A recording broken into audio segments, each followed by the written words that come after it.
रामलला के दर्शन करने के लिए कौशल्या माता की धरती पे जो मेरे साथ दुर्व्यवहार किया गया और जिस तरीके का सलूक किया गया, मैं आपके पास नहीं पहुंच सकती अगर मुझे भारतीय जनता पार्टी की सरकार का, मोदी जी की सरकार का संरक्षण वहां नहीं मिलता। आज की कांग्रेस राम जी की विरोधी कांग्रेस है, हिंदू की विरोधी कांग्रेस है। मैं एक बहुत ही सकारात्मक सोच के साथ यहाँ आया हूँ। ये कि हो ही सो ही जो राम रचि राखा, जो राम ने सोचा है वो आपको करना है। मैं चाहूँ तो दिन भर यहाँ बैठ के एक लंबा सा भाषण दे सकता हूँ और बहुतों से अच्छा भी दे सकता हूँ और बहुत देर तक दे सकता हूँ, जिसका कोई मायने नहीं है। मायने तब होगा जब मैं कुछ करके दिखाऊँ।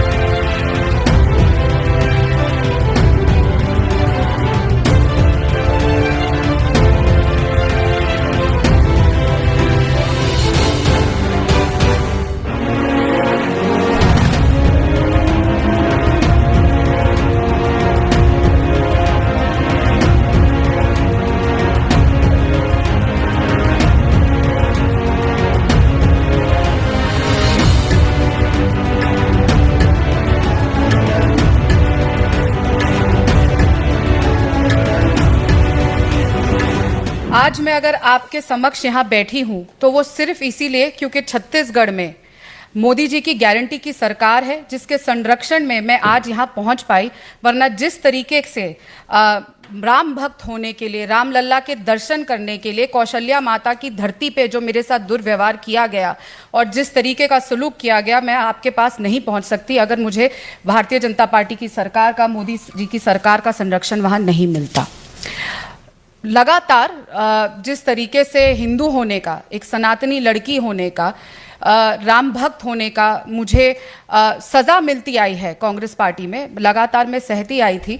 हमेशा से मैं ये सोचती थी, जब लोग कहते थे कि कांग्रेस राम जी की विरोधी नहीं है, क्योंकि हम तो समझते थे कि कांग्रेस पार्टी तो महात्मा गांधी जी की पार्टी है, जहाँ पे हर सभा की शुरुआत रघुपति राघव राजा राम से होती थी। लेकिन आज की कांग्रेस महात्मा गांधी जी की कांग्रेस नहीं, आज की कांग्रेस राम जी की विरोधी कांग्रेस है, हिंदू की विरोधी कांग्रेस है।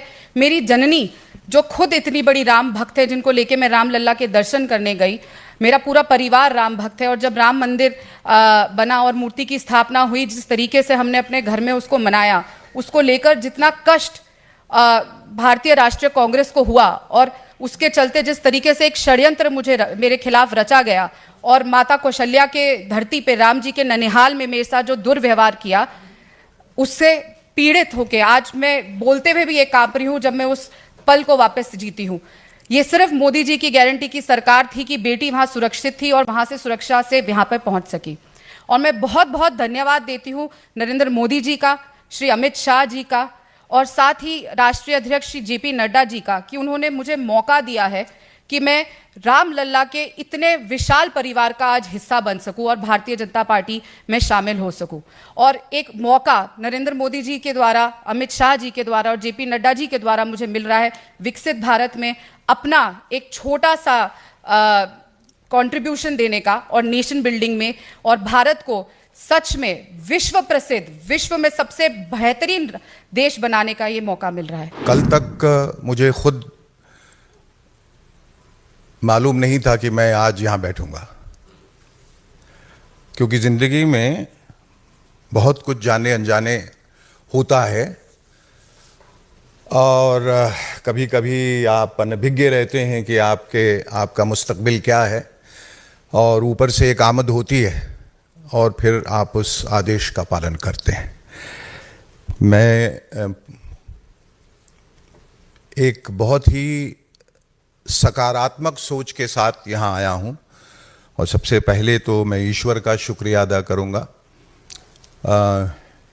कि उन्होंने मुझे यहाँ तक आने का आदेश दिया, और आदरणीय सम्माननीय प्रधानमंत्री जी नरेंद्र मोदी जी, अमित शाह जी, यहाँ मंच पर आसीन विनोद तावड़े जी, अनिल बलूनी साहब, संजय मयूर, JP नड्डा जी का भी शुक्रिया अदा करूँगा, अनुराग ठाकुर जी का, राधिका जी का जो अभी अभी मेरी दोस्त बनी हैं। और ये कि हो ही सो ही जो राम रचि राखा, जो राम ने सोचा है वो आपको करना है। और जब आप एक अच्छी मंशा के साथ आते हैं, अच्छी सोच के साथ आते हैं, तो अच्छा ही होता है। तो मेरे दिमाग में कोई भी नकारात्मक ख्याल नहीं है, सिर्फ देश का ख्याल है। और मैं समझता हूँ कि इंसान जो है वो लफ्ज़ों पे बहुत निर्भर करता है, और लफ्ज़ों का एक वक्त के बाद कोई मायने नहीं रहता, क्योंकि करने में, बोलने में फ़र्क होता है बहुत। तो अगर मैं चाहूँ तो दिन भर यहाँ बैठ के एक लंबा सा भाषण दे सकता हूँ, और बहुतों से अच्छा भी दे सकता हूँ, और बहुत देर तक दे सकता हूँ, जिसका कोई मायने नहीं है। मायने तब होगा जब मैं कुछ करके दिखाऊं। और आदरणीय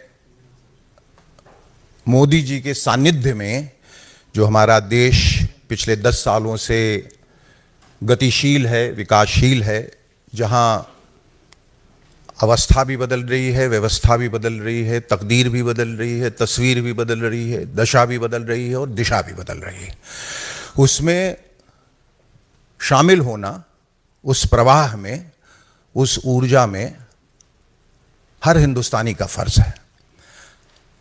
और उसके लिए ज़रूरी हो जाता है कि जो ताकतें हैं, जो करना चाहती हैं, उनका आप हाथ बटाएं।